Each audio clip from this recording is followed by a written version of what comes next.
G'day guys, I'm Dean from Blog for the Blood God. And I'm Jeremy from Team Australia. And today we're going to be presenting you with a Chaos on Chaos battle report. It's been a while since I've seen the word bearer. In fact, I don't know if we've seen word bearers at all on Dean's channel. Not yet. So I thought I'd bring some word bearers today and give them a shot.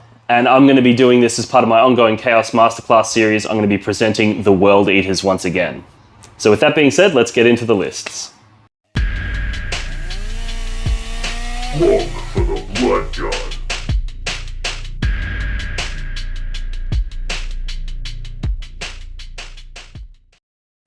Alrighty guys, let's run through the World Eaters list. So first up, we have Abaddon the Despoiler. He plugs and plays into any legion quite well, and he's particularly powerful in the World Eaters because he gives an aura of +1 charge, which is really powerful on those punchy combat units. Then we have 2 HQs in a World Eaters battalion. First, we have a Demon Prince. He has the Gorget of Hate, which is going to give him a 2+ armor save, and he takes the True Berserker Warlord trait from the World Eaters Index, which gives him half incoming damage. This is going to make him really, really tough, and the World Eaters trait is going to give him a lot of power as well. So he's got a good combination, making him a really powerful character. Then we have a Lord Discordant, and he takes Zal the Wrathful, which is going to give him an additional D3 damage on his Chain Glaive attacks, which is very, very strong. And for my third HQ choice, we have the Dark Apostle, and he's also bringing that Illusory Supplication so that I can make sure that my Terminators are difficult to hit, and then also turns off rerolls to hit, which is going to be particularly valuable against the Word Bearers. Then we go into our Elites, and we have a unit of 10 Chaos Terminators, upgraded to be Red Butchers with the Black Rune of Damnation, which is going to make them really tough and also hit really hard, which is a bit of a consistent theme we've got going on here. Then we go into our troops choices. We've got 2 units of 10 Khorne Berserkers with an icon in every unit, and they also have a Rhino per unit. So we've got 2 Rhinos, 2 units of 10. Additionally, we have 3 units of 10 Chaos Cultists. They're there for raising banners and doing all the mission-specific actions and those sorts of things.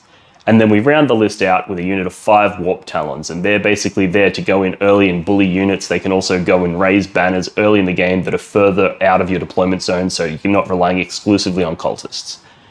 So that's the World Eaters list, and we're going to get into the Word Bearers one now. All right, guys, so on to the word bearers. My list is also quite combat focused, similar to Dean's, but I think I'm depending a little bit more on my characters for buffs. Obviously, Dean's list has got Abaddon. My list is kind of splitting its power from a few different really powerful characters. So let's start with the Demon Prince. The Demon Prince is my Warlord, and he has a Warlord trait called Diabolist, which gives him, you can't reroll to wound against him, and he also gets a 5+ Feel No Pain, which makes him quite tough. We've backed that up with the Crown of the Blasphemer, which gives him a 4+ Invulnerable save in combat, which obviously improves on his natural 5+ Demon Invulnerable. And in addition, once per game, he gets a 3+ Invulnerable save. And I think that's a really powerful combination because this guy will be able to brawl around, he can bruise, he can also be someone that I could be using to do Warp Ritual with. On to the next character, we've got the Master of Possessions, who's got, the powers he's got are Mutated Invigoration, Pact of Flesh, and Delightful Agonies, which will all be used to buff the defensiveness of my units.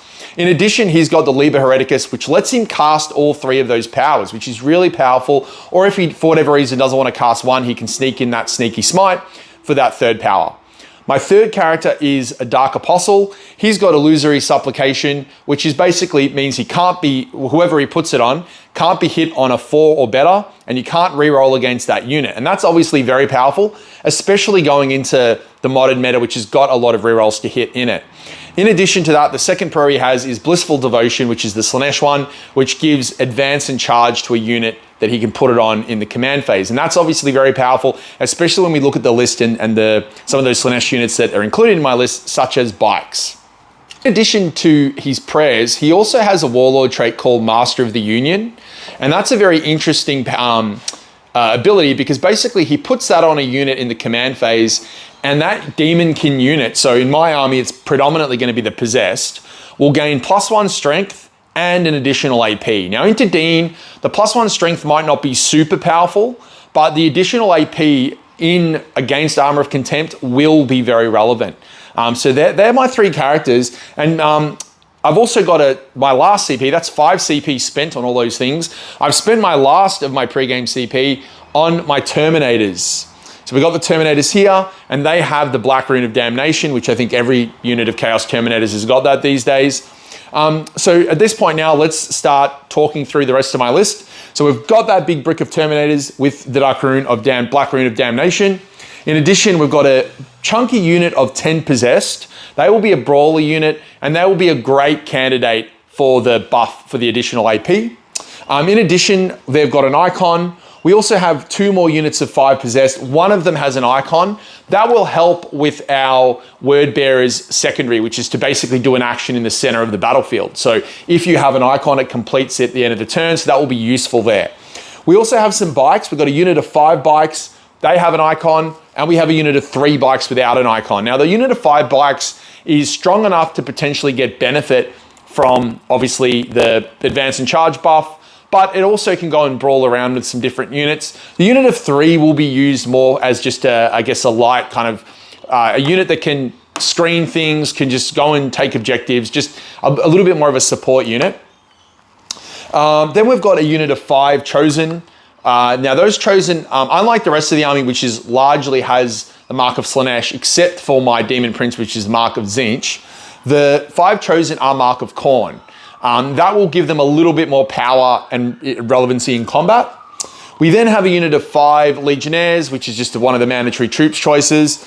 And I've got a Rhino to accompany those 2 units, the 5 Chosen and the 5 Legionnaires. Looks like someone's coming to arrest me for my list. It's too good. We've then got 2 units of 10 Cultists to round out the troop slots. And that is my army. So let's see how it goes. Okay, so for this game, we rolled up Death and Zeal. And I've picked secondaries that I think complement the mission relatively well. This mission, it's kind of hard for me to hold banners because I don't really have any quick units that can go and get that second banner up early. So I've decided to go with the secondaries of Warp Ritual, Exalt the Dark Gods, which is the Word Bearer secondary, and the last one is the Long War. So I'll talk through each of those secondaries. So Warp Ritual is one, obviously I want to need to go forward towards the center of the table. I'm going to want to do that anyway, given the mission. I'll probably be wanting to knock Dean off the objective if he wants to go for a hold more. So it makes sense to have get a reward for going towards the center of the table. Warp Ritual also complements or benefits from the fact that I have that Word Bearer's Sorcerer that can do an action, so a psychic action, as well as cast a power. So that it can be of use with my Demon Prince. So with regards to the second secondary, Exalt the Dark Gods, that will benefit once again from me going towards the center of the table. I'm kind of aiming towards doing that action. I think I'll probably get it about 3 times. So that will be for 9 points. But if I can get it that 4th time, it will shoot up to 15 points. So there's a lot of reward there if I can get that action done 4 times. And I do have a bit of speed in my army to perhaps get that done 4 times. So we'll see how we go with that. The last secondary, the Long War, I'll be rewarded if I knock Dean off objectives. And once again, given the way this mission will play out, I think it's likely that both of us will be pushing towards objectives. Dean has a lot of combat on his army, so for him to get me off objectives, he'll have to place himself onto objectives. So that will likely result in me being able to get the Long War. So we'll see how that goes, but I think I should be able to score relatively well with those secondaries. On to you, Dean. Alrighty, I've taken a slightly different suite of secondaries than what Jeremy has. I've taken Skulls for the Skull Throne, which is the World Eaters specific one. I've taken Banners, and I've taken No Prisoners. Now, Jeremy has a lot of 3 wound models. There's a lot of really high wound count in that army, so I think the No Prisoners is kind of a no-brainer. I think just through the virtue of playing out the game, I'm going to be racking up a whole ton of points there. Then I've taken Banners. Because we're combat on combat army, I'm pretty confident that I'll be able to protect my home 2 objectives for the majority of the game, because we'll keep that fight happening in the center, and I don't think Jeremy's going to be able to realistically push out past that big fight in the center of the table, which means I'm going to be getting a minimum of probably 8 or 9 points out of Banners, and then if it turns into an absolute bloodbath and I roll over him, I'll then be able to raise Banners late in the game and score some really big swings at the end. So that's why I've taken Banners. And then Skulls for the Skull Throne. I've taken this one because basically what I do is I get victory points if I pick one of my characters and assassinate one of his. So I've picked my Demon Prince to be my dedicated assassin, and I've picked Jeremy's Dark Apostle. The reason I've done this is because the Dark Apostle, he can't just hide with that. He can't just put it in a Rhino and fuck it off down the end of the table, because he needs that on the table to be able to advance and charge. He needs it on the table to be able to get their trans hitmen on his Terminators, etc. So, and because it's done in the command phase, he has to be on the table pretty much the whole game. So basically my goal is my whole army is going to go in and just do maximum damage to try to dig out that character, and then the Demon Prince is going to go in and assassinate him, and that'll be worth 15 victory points if I can pull it off. So there's going to be a big fight in the middle that's unavoidable in this mission. However, I think if I can leverage it so that I'm able to root out those characters whilst defending my banners, it should be a pretty high scoring game. So now we're going to get into the mission and talk about the specifics of deployment and those sorts of things. All right, so the mission that we're playing today is called Death and Zeal. As you can see, there's 2 table quarters where we get to deploy, and there's this 9-inch circle in the center where there is no man's land. The mission for this is a progressive take and hold, so control 1 or more objective markers for 4 points, 2 or more for 8 points, and more than your opponent for 12. And the mission special rules are, in this mission at the start of each command phase, both players gain a CP, not just the player whose turn is taking place. And then if a player controls an objective marker at the end of their command phase and one of more of their units within range of it are objective secured or similar, it remains under that player's control unless their opponent controls it at the end of any subsequent phase. So basically you've got sticky objectives, you've got to hold 1 or 2 or more, and then the progressive sub-primary is called Direct Assault, where you score 2 victory points if you satisfy one of the following conditions, or 3 if you satisfy both. One of those conditions is control every objective marker on the battlefield, or control at least one objective marker that you did not control at the start of your turn. And then the other is destroy at least one enemy unit that's within range of an objective marker at the start of their turn. So it's very similar to the Long War, so it's going to pair well for Jeremy, and we'll see how we go. Alrighty, so I finished deploying. So I feel like against Dean, I've got the advantage where I've got slightly faster moving units. Obviously our Terminators move at the same speed, but I have advance and charge on my Slanesh units, which means knowing that I've set myself in a position where I've got several of my units basically at the end of my deployment zone. So I've got my Terminators deployed very close. I want them to go in and contest the objective early. I've got my Possessed there as well. They've pushed Dean back, and Dean will obviously explain it soon, pushed him back because he doesn't want to get charged by those Possessed on turn 1. I've got my Rhino that's on the edge of my deployment here, which is basically able to zoom straight to this objective.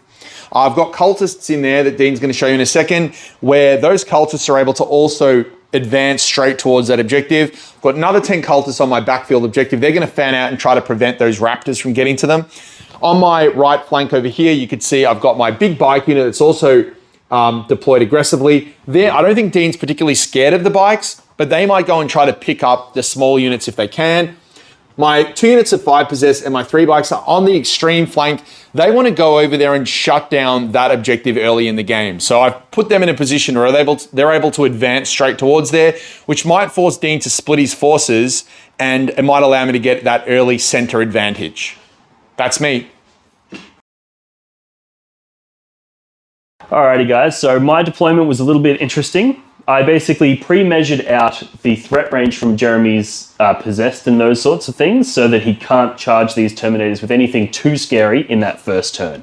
I know I'm likely to cop the charge from those bikes. There's not much I can do about that. However, they're only AP 1, so I'm going to be getting 2 up saves, and they're strength 4, and I have the neg 1 toughness, the neg 1 to be wounded, so they're going to be wounding me on 5s. They're not going to do much damage, so I'm not particularly worried about the charges there, and all the other charges I've moved to mitigate. Then basically I've clustered all my characters in behind those Terminators. So we've got the Exalted, what's he called? The Dark Apostle there, Abaddon, Demon Prince, and the Disco Lord. So they're all there ready to keep throwing units into that front. Back here we've got 2 units of Cultists and a Rhino. And it's also worth noting I've got 1 Terminator in cover behind that ruin, so that if he does throw a whole shitload of Terminator bolters and Biker bolters into that Terminator unit, he's not going to be killing much because I'm going to be getting those 2 up saves. And even if he puts AP 1 on, I'm still getting 2 up saves. Then we've got, on this side, we've got behind the wall here, hanging out in the shade, we've got another unit of cultists, and we've got the Rhino with the second unit of berserkers. And the idea here is I've made sure that I haven't deployed anything on that objective. So that way Jeremy's not going to be able to get those long war points early, and he's also not going to be able to get the direct assault sub-primary in that first turn, because I just haven't deployed anything on those objectives. If I go first, I'm going to have to walk onto them to raise banners and those sorts of things. So it's really just an insulation in case Jeremy gets that first turn. I can hopefully deny him some points. Other than that, we've got the Warp Talons, and I've put them in their Warp Strike. Normally, I would use them and move out onto an objective to raise a banner early in the game. However, given the mission primary and the fact that Jeremy's taken the Long War, I don't want to be just feeding units to him, because that's going to just feed his secondaries. So the idea is I want to basically try to, if he's going to be able to kill something off an objective, that's the turn when I put lots of things on lots of objectives. I don't want to just be giving him that one easy kill every turn. So yeah, that more or less sums up my deployment. We're going to do the roll off for first turn, and then we'll get back to you. Alrighty guys, big roll off to see who goes first. Jeremy, would you like to? Alrighty, let's do it, boys. Ooh, 5. Big dick 5. Let's see if I can beat that. 3. No. Alright, Jeremy, you take the first turn. For Lorgar. Okay guys, so my first turn was a little bit uneventful, but I've just set up and staged for my second turn. So obviously we're at the end of the movement phase now. In the command phase, I've put illusory supplication on the Terminators to make them tougher. I'm going to be attempting to cast Delightful Agonies on them as well. I've put, what was it called, Dean? The buff on them? Master of the Union. Master of the Union on my Possessed, so that gives them the additional AP and Strength. We've just done some advances, so my Possessed up here are advanced. They're very quick with a 9-inch base movement, so we've got quick advances up here. They've staged up here to then be able to take this objective. They didn't quite get the roll to be able to take it straight away. And then obviously I decided not to commit my bikes. So my bikes have stayed back because as Dean moves out with his lighter units, my bikes might be able to do something. So they've staged for turn 2. Over on this flank, I've moved my Rhino, pre-measured it, as well as my Legionnaires disembarked, and my Rhino pre-measured to be out of charge range of the Berserkers in there. So as far as I'm concerned, I've locked in that objective for turn 2. So that's the end of my movement phase. Alrighty, so going into my psychic phase now. This is a little bit complicated, the interactions with how this works, but we're going to start with the Ritual Dagger on the Master of Possession. So 2 mortal wounds, which are going to go to the Terminators. Now we're going to go for our Feel No Pain power. So this is going to have +2 to cast, so it goes off on an 8. So the Terminators have Feel No Pain and took the mortal wound. Then we're going to move to our next power. What's the next power, Dean? Mutated Invigoration would be your next. All right, so Mutated Invigoration to give them the plus toughness. So we're going to take the damage again to give it another +2 to cast. So how much do the Terminators take? This time they take 2, but I will get the ignore on that. So we'll only take the 1. So now we've taken the Terminators taken 2 wounds. Yep. And you're going to cast it on a 7. All righty. So we need to show a 5, but we show an 8, so that goes off. And lastly, we are going to go for a heal. So see if we can heal it. Pact of Flesh. Oh, sorry. Before we do that, we'll do take our wounds from the dagger. Yep. So we do take the 2 and we'll roll it. So thank God for that Delightful Agonies, eh? Yep. And now you got to roll your. So they were your 2 Feel No Pains against the mortal wounds. Now you got to do your cast. Yep. Which goes off as well. So fully successful psychic phase. You've got your Demon Prince. Does he want to do his? Warp Ritual? So we got Warp Time and Warp Ritual. I think we don't really need to Warp Time. I think I don't want to put myself overextend, so we're just going to go for the Warp Ritual. Let's see what happens.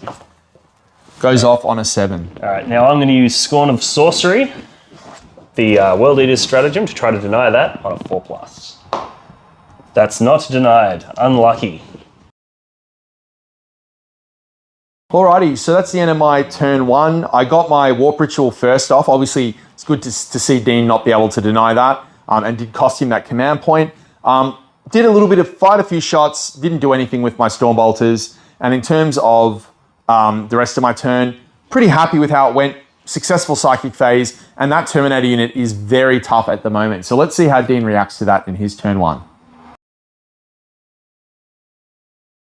Alrighty guys, so we've had another pretty dull turn 1, so the Terminators have moved up. I've used my Illusory Supplication on them in the command phase, and Abaddon's also given them reroll hits in the command phase. So the Terminators have moved up. All the characters are still tucked in behind, so they're protected. Can't shoot me. He can't really charge me. He's going to struggle to do any damage to my characters. Then we've got this Rhino with full of Berserkers has moved up. Now, I could have moved on to that objective, but again, I'm going to try and take another turn to deny Jeremy any of those long war points.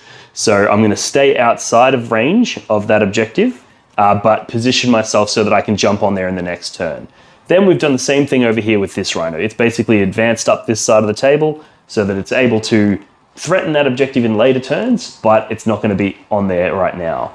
With my cultists, I've basically moved them all so that they're outside of the line of sight of all of Jeremy's shooting. So we've got, there's a unit of cultists tucked in here, a unit of cultists back here. They're just chilling in the shade, watching some, TikTok videos on their little cultist phones. And then we've got cultists behind that Rhino there, also outside the line of sight of this Terminator unit. So basically what I'm trying to do is deny Jeremy any of those kills and ensure that in later turns I'm able to put maximum OBSEC bodies on those objectives. And I think what's going to happen now is he's going to be able to kill a couple of Rhinos, that's about it, and then I'm going to flood the board with Berserkers. So that's the plan. Outside of that, nothing really too impressive to report in the movement phase. We're going to do a little bit of shooting and then we'll get back to you. Alrighty guys, pretty inconsequential shooting. So basically Abaddon and the Terminators put all of their bullets into this unit of Possessed and managed to kill one and wound another. But the real action's coming. It's going to happen in the next couple of turns.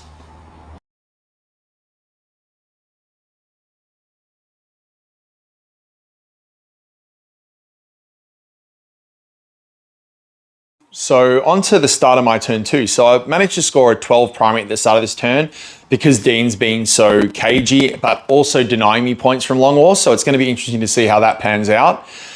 So I don't want to overcommit because I know Dean's kind of in a situation where he's ready to explode with damage. So I don't want to put myself in a position where I get exploited as well. So what I've done here is I've kind of come out a little bit. I've done the action with my Possessed. So my Possessed are within 6 of the center. They've done the objective that is the Word Bearer's objective. So they've done that for the first time. I've come out here with this unit of Possessed just to take that objective. So what they're going to do is just get me that 2 bonus primary points. I've got my Possessed here that have come in for a 3-inch charge onto the cultists. So they should be able to take out those cultists and basically just keep Dean back a little bit, force him to commit more to that flank. On this side, Dean's got those 10 Berserkers in there. He deliberately has put them in a very annoying position. So what I've done is I've re-embarked my Legionnaires because I don't want them to just be easy feed for those Berserkers. And I've put my cultists up in a way that's allowed me to control the objective. I don't want to kill that Rhino because killing either of these 2 Rhinos actually will let Dean potentially get an 8 primary at the start of his turn. So by doing it this way, I've basically locked him in to only get 4. So there's no real way for him to do anything about that. So let's see what happens in the psychic phase. Alrighty, so that's the end of my turn 2. So in my psychic phase, I was able to do Warp Ritual for a second time with my Demon Prince there, and obviously my Possessed did that action there.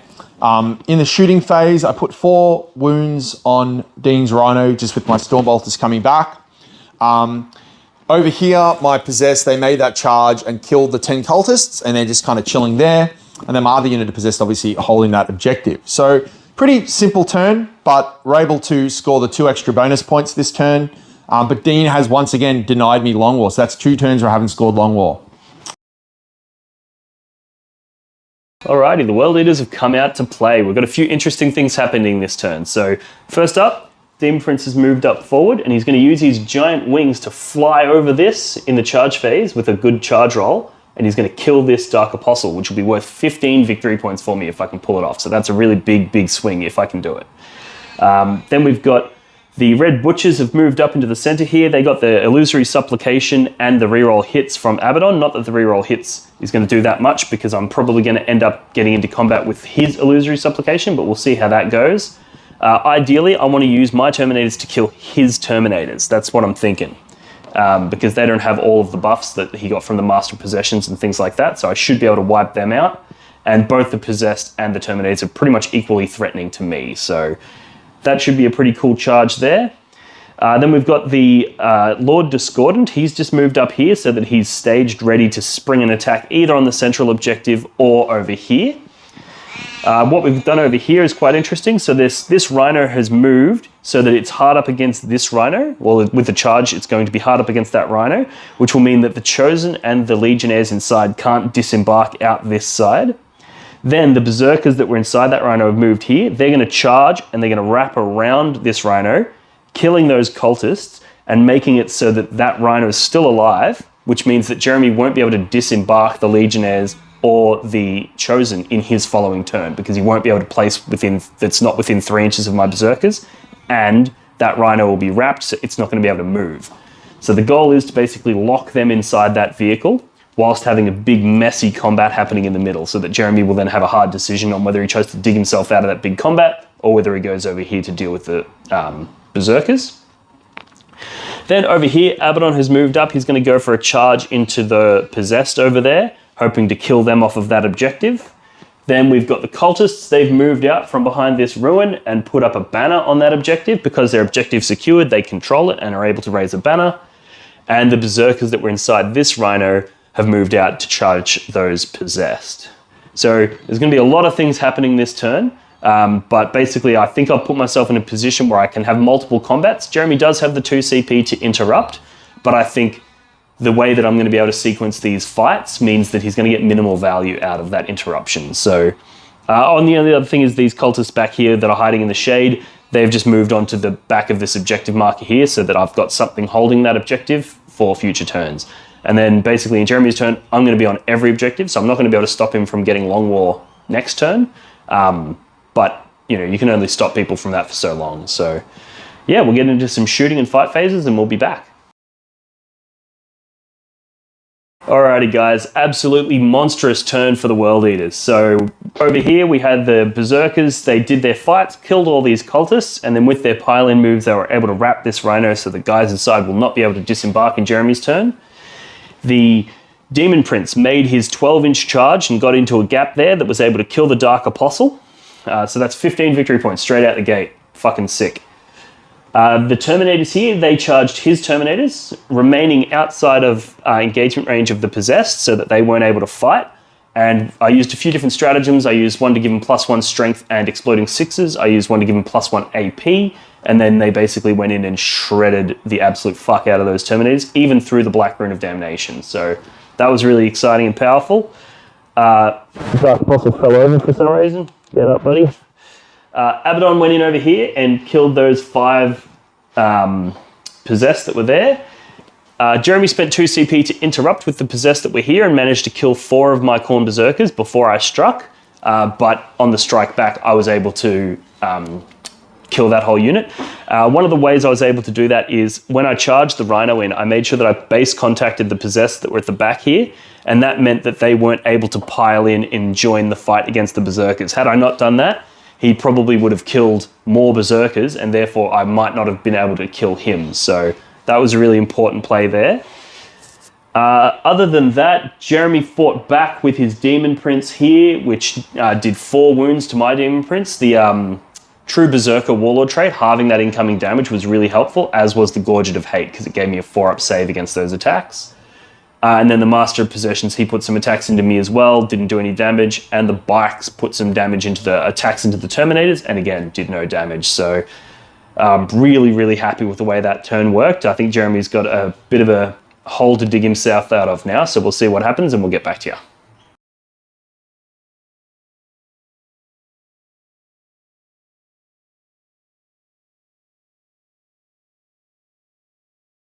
Alrighty guys, so that was an amazing turn from Dean. Smashed tons of stuff from Army, made some big charges, but punished me for those charges. So that was really, really cool. Obviously at this point, it's looking like I'm running out of units. So I'm just gonna try to split Dean's army and see how many points I can get. Maybe I can get lucky at the back end of the game. So, Possessed, even though the Possessed might have been able to kill the Terminators, I'm kind of in a losing position at that point because my Possessed would be in the middle of the board. But then Dean would have a Batten to come back and his Lord Discordant, and they would probably kill enough of the Possessed to bleed me out, and then that status quo doesn't really change over here. So what I've decided to do is come over here with the possessed, kill the berserkers, and that will free me up to at least have some more resources to take into the later stage of the game. Fortunately, the bikes are able to come out. They've killed a few cultists and are going to try to kill more in combat. Even if I don't kill them, I should be able to deny Dean that objective, which means that he will get another 4 primary. So even though I am kind of getting hit pretty hard, I have been able to deny Dean on primary. That might be relevant later in the game as well.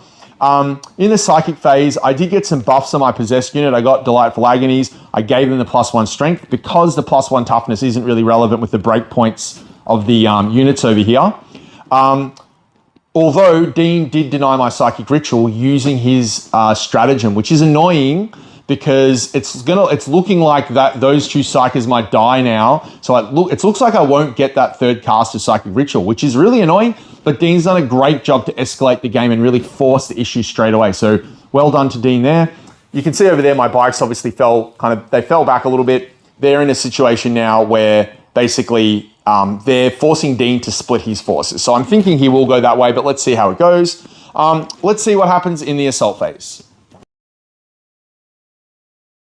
Alrighty, so following Dean's great turn, I think I had a decent turn there. So start over here, my possessed. I didn't want to take any risks, even though they're pretty brutal. They went all in on the berserkers, finished them off. So the Rhino didn't take any damage that phase. We just kind of piled into it. Over here, there was a pretty cinematic fight. Dean obviously fought first with his Demon Prince. I activated my 3-up invulnerable save. That was just enough to get me over the line and not die because Dean's Demon Prince is a beast. But I struck back and killed him between my 2 characters. So that was really, really cool how I was able to finish that off. Over here, the bikes did their job and killed the cultists, which denied Dean, took his banner down and denied him that primary, which means Dean will just score the 4 points. I took my first Longwell points of the game and also managed to score the mission primary for 3 points as well. That's my turn. Alrighty guys, there's the end of my turn 3 movement phase. So we've got the Lord Discordant has moved up here. He's going to charge these possessed, and because they're still engaged with this Rhino, they're not going to be able to pile in. So most of these guys aren't going to be able to strike the Lord Discordant when he goes in for that combat, which should be pretty good.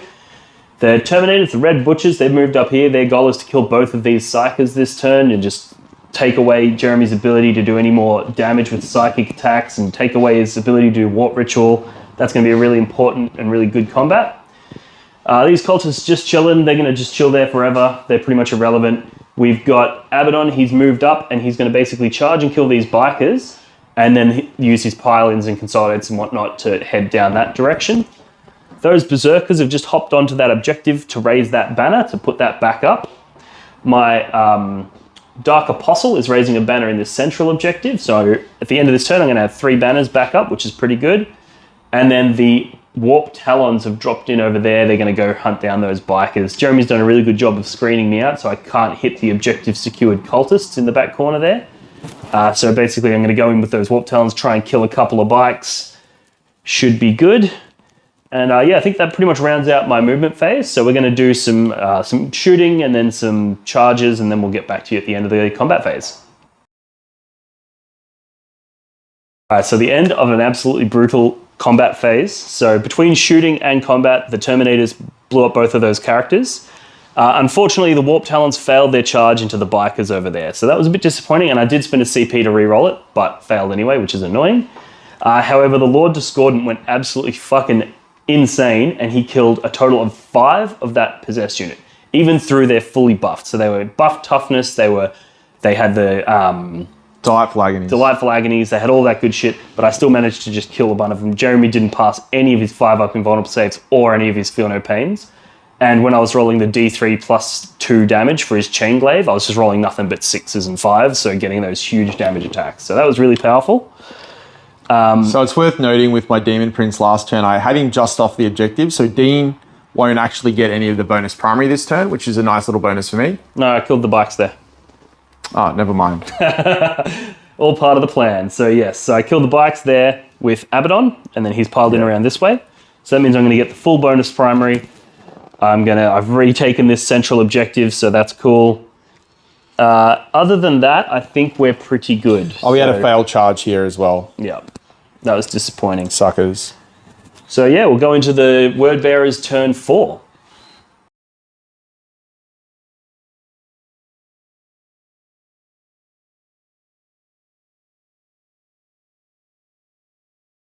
All right, guys, start of Word Bearers, or end of Word Bearers turn 4 movement phase. We've had a bit of a tough decisions, but we've decided to disembark both units. The logic being that Dean's Discordant can obviously interrupt and kill the possessed or the chosen if one of them doesn't kill him. But the reason why I'm doing it is because I've got my bikes over there that are poised to shoot and charge the raptors. And if I'm not forcing an interrupt here, Dean will just interrupt me there with those. They're actually warp talons, and the warp talons probably will shred 2 or 3 bikes, which will make it so that I don't kill them. And I wouldn't mind trying to at least have those bikes available to force Dean to do something against them in his turn 4. So unfortunately, we're having to commit everything, but at least I'm scoring points. So let's see what happens in the Word Bearers shooting and combat phases.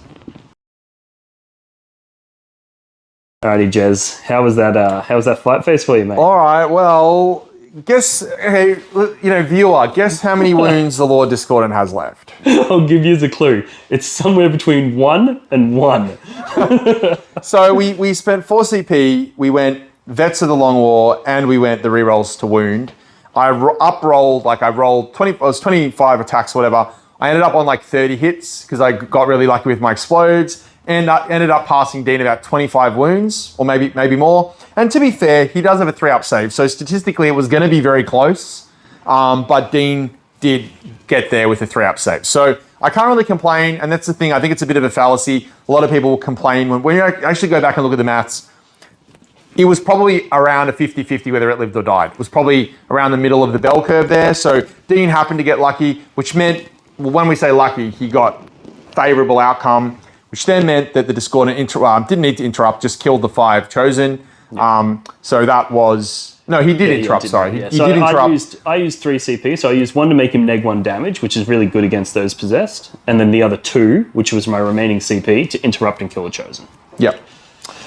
Then over here, the bikes between shooting and combat killed 2, and then they lost 2 back.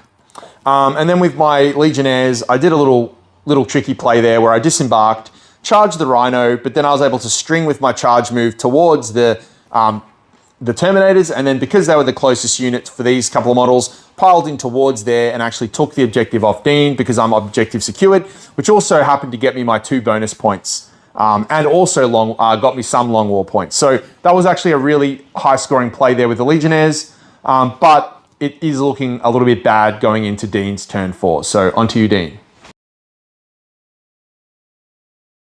Alrighty guys, nice and simple movement phase for my turn 4. So we basically had the Berserkers, they've advanced up from where they were back on this objective, just so that in the next turn they're somewhere where they can be of utility. We've got the Rhino, he's holding the objective that the Berserkers had previously raised a banner on, so that's locked down. With the Cultists over here that you probably haven't even seen all game, but there's a unit of Cultists chilling here in the shadows. They're spray painted corn symbols on the walls and shit. But they're holding that backfield objective. Then we've got Abaddon himself has moved up into the center there, so he's going to go in and hopefully help the Warp Talons clear out those bikers. And then the Red Butchers have moved around this way, so that they can charge those Legionnaires, wipe them out, and use the charge move and the pile-in and the fight. And because they're Red Butchers, they get to do that twice, so they actually get a fuck ton of movement. And they're going to basically use that to try and get onto this objective, which will deny it from Jeremy, and it'll also mean that I can raise a banner on it in the following turn for the last sort of scores. And that's pretty much it. So we'll just get into some combats, and we'll hit you guys with a recap. All right, nice, short and sweet turn. So Abaddon moved up here, shredded the bikes. He got a 9-inch charge, plus his pile-ins and consolidates was actually able to get him on that objective there. And the big one, though, is the Red Butchers. Now, it's worth noting that these guys, the Fight Twice ability, sometimes it provides you more utility than just damage.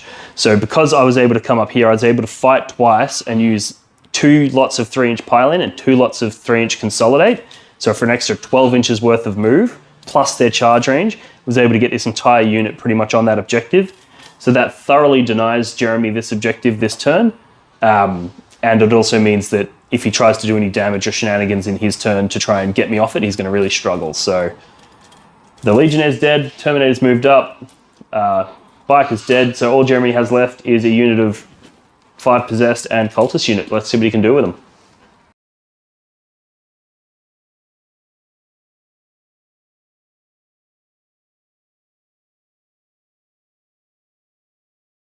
All right, so our final play, just to get some points. I think it's a foregone conclusion to get the score of the game, but we're moving our Rhino, falling it out of combat just to get onto that objective.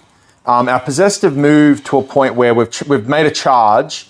We've done the same play that you saw me make previously, where we've strung the charge out to get one model onto this objective. So we've kind of realized that we can't really, killing this doesn't really matter unless we're able to get models onto the objective. And if I have models close to our Lord Discordant, then the pile-ins and consolidates won't actually let me get towards and on that objective. So the only way to do it is to basically, the Rhino is going to at the very least stop the character raising a banner. But what we'll have here is, if I probably won't kill the Lord Discordant, but if I can tank his damage and survive with a model, then I will control the objective, get the long war, get the bonus. So basically the goal is to survive with one model left. Yeah. That's the plan. So effectively, you've used the Lord Discordant to make a charge move so that you can string a model out onto that central objective, and provided that that model doesn't die, you'll get your 2 victory points. Right. Let's see how it goes. All right, so we got our possessed champion fighting the Lord Disco. So 6 attacks, hitting on 3s. And I have used my Demon Engine thingy to make him neg 1 damage. So rerolls for word bearers. We got 5 hits. We're needing 5s to wound. Oof, there's 2 wounds in there. We got 2 wounds left. Okay, cool. So I'm going to roll these one at a time because I do have a pocket CP in case I need to, which I don't. So 1 wound gets through, but I'm neg 1 damage, so that doesn't kill me. And then my guy strikes back in return. Let's see how many possessed I can kill. All right, I'm going to pop the strat for the first. The hexamatic ward or whatever it is to reduce the incoming. And attack, and it'll be one of your big attacks. So he has 6 attacks in his profile, plus 1 for being a world eater who got charged. These are hitting on 2s, which is lots of hits. I need another red dice, please, Mr. Jeremy. So, because we've got 3 6s there for exploding hits. And then we're going to be wounding you on 3s. Alright, so Jeremy, you owe me those saves, but you're going to spend a CP to so make one of them auto one's pass. just auto 0 damage. Yep. So we're looking for 5 up invulnerables. Gets through, gets through, gets through. Alright, so we've got 3 passes, and then these are going to be D3 plus 2 damage. So the first one does 5 damage, you have no feel, no pains. Yep, so they're just all going to kill, right? So there's 3 dead. So no need to roll it. Yep, so 3 dead so far. We'll take these. Then he's got his bladed limbs. So all hit, but no exploding 6s there. These are wounding you on 3s. So 2 wounds there. These are AP 2. So 4 up saves. Yep, and they're 2 damage a pop. Yep. So 2 damage. So I'm going to CP reroll this. So save passes. It, yep. And then the next one. Oof, passes. double 6s. And then he's just got his 4 mecha tendrils, which 2 misses but 1 exploding hit. So it's not enough to do it. So that's a 6. So that's one wound there, which you passed. All right, so we made it. We were able to pile on. Yep. So we got the possessed there. We're able to use their pile-in move to get in on that objective, which means he has 3 models on there, which denies me for long war purposes. Alrighty guys, here we have the end of the World Eaters turn 5. So the Lord Discordant went in, charged the Rhino, killed it, it exploded, which killed one of the possessed, nearly killed the Disco Lord, put some wounds on the Dark Apostle. That was epic. These Red Butchers have just raised a banner. The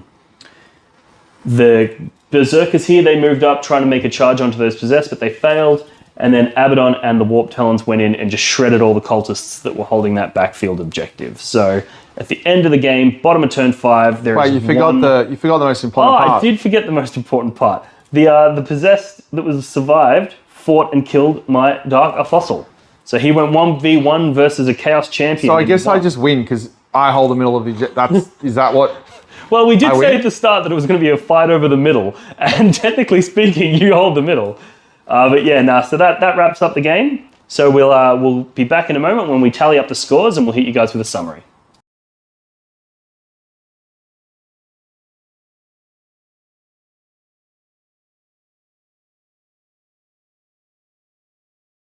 Alrighty, guys. I hope you enjoyed that battle report as much as I did. Jeremy, did you enjoy yourself? Loved it. Fantastic. It's a very bloody game. There was a lot of carnage happening in the table. Yeah. We'll do a quick recap of the scores. So I got a 42 on primary. I got 15 for Skulls for the Skull Throne, 9 for Banners, and another 15 for No Prisoners. So that was a total of 91 for my score. Jeremy, Pretty solid. yours? I got a total of 43 for primary.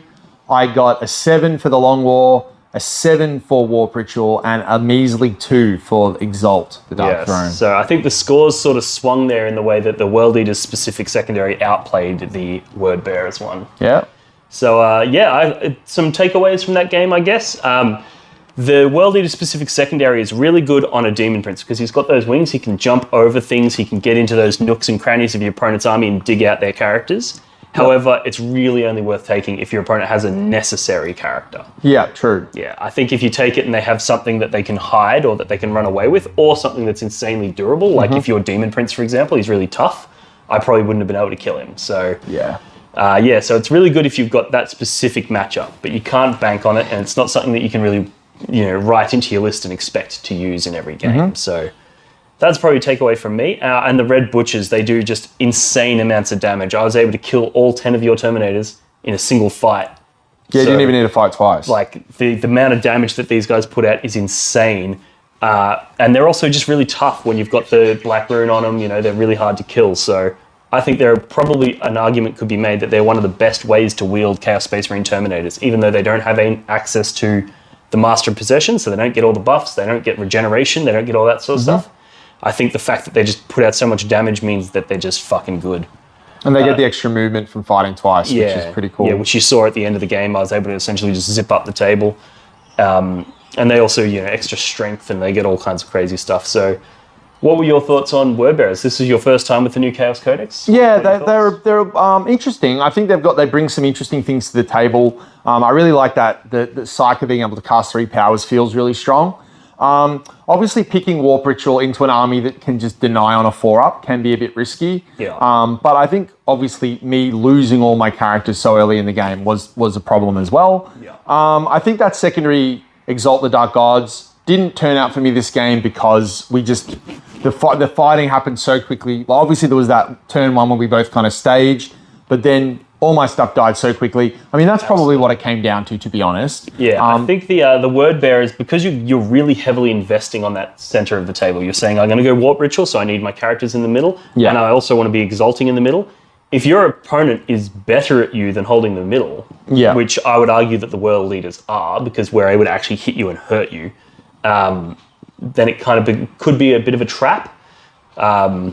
True. Because basically it got to a point where if you wanted to exalt the Dark Gods, you had to come to my Terminators, and that's the last place you want to be. So, well, good game, man. Good game. Good game.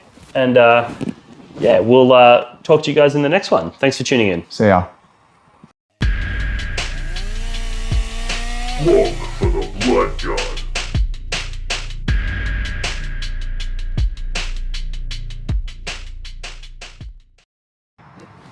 Do your objective markers ever get lost behind terrain or other models and become difficult to see? Do they ever get bumped and accidentally moved during a game? And do they ever spark arguments about distances? Well, not anymore. Introducing the blog for the Blood God, not even remotely patented Neoprene objective markers. Made from the same material as astronaut suits, or maybe military equipment, or probably neither of those things, this 2mm thick neoprene synthetic rubber is tear resistant, water resistant, and is designed to last. But that's not all. The blog for the Blood God, not even remotely patented neoprene objective markers come in a variety of different designs and styles to suit any faction represented in the Warhammer 40,000 universe. These objective markers are a perfect gift for yourself or a friend, and are a perfect way to flex and show your opponent that not only are you a smarter, cooler, and better 40k player than them, but you also have more disposable income than they do. For the low price of $25, you'll get not 1, not 2, but 6 neoprene objective markers, perfectly designed for 9th edition Warhammer 40k. But wait, there's more. For a limited time only, people who sign up on Patreon to support Blog for the Blood God as a Skull Champion tier $5 per month member will gain access to a custom design service where I will design a unique logo to support their gaming club, like the one I did to the left here for the Potato Farmers local gaming club here in Melbourne. Follow the links in the description of this video to pick up your set today.